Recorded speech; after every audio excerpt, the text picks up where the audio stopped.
38 वर्ष के रोगी को चंगा करना। इन बातों के पश्चात यहूदियों का एक पर्व हुआ और यीशु यरूशलेम को गया। यरूशलेम में भेड़ फाटक के पास एक कुंड है जो इब्रानी भाषा में बेहदसदा कहलाता है। उसके 5 ओसारे हैं।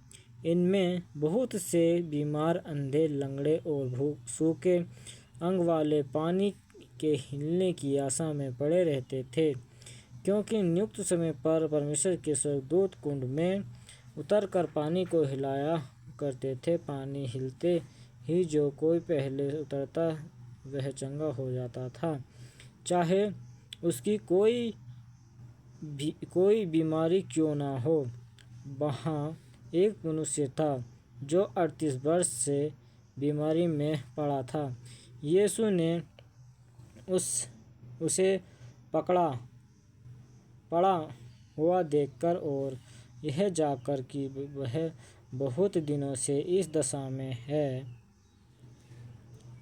में है, उस बीमार ने उसको उत्तर दिया, है प्रभु, मेरे पास कोई मनुष्य नहीं कि जब पानी हिलाया जाए तो मुझे कुंड में उतारे, परंतु मेरे पहुँचते पहुँचते दूसरा मुझसे पहले उतर जाता है।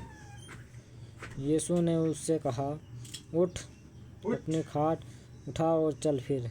वह मनुष्य तुरंत चंगा हो गया और अपनी खाट उठाकर चलने फिरने लगा। वह सबत का दिन था, इसलिए यहूदी उससे जो चंगा हुआ था कहने लगे, आज तो सबत का दिन है, तुझे खाट उठाना उचित नहीं। उसने उन्हें उत्तर दिया, जिसने मुझे चंगा किया उसी ने मुझे से कहा, अपनी खाट उठा और चल फिर। उन्होंने उससे पूछा, वह कौन मनुष्य है जिसने तुझसे कहा, खाट उठा और चल फिर?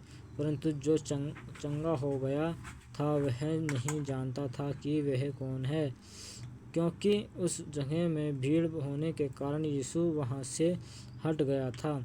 इन बातों के बाद वह यीशु को मंदिर में मिला और यीशु ने उससे कहा, देख, तू चंगा हो गया, फिर से पाप मत करना, ऐसा न हो कि इससे कोई भारी विपत्ति तुझ पर आ पड़े। उस मनुष्य ने जाकर यहूदियों से कह दिया कि जिसने मुझे चंगा किया वह यीशु है। इस कारण यहूदी यीशु को सताने लगे, क्योंकि वह ऐसे काम सबत के दिन करता था। इस पर यीशु ने उनसे कहा, मेरा पिता अब तक काम करता है और मैं भी काम करता हूँ। इस कारण यहूदी और भी अधिक उससे मार डालने का प्रयत्न करने लगे, क्योंकि वह न केवल सबत के दिन की विधि को तोड़ता, परंतु परमेश्वर को अपना पिता कहकर अपने आप को परमेश्वर के तुल्य भी ठहराता था। आमीन।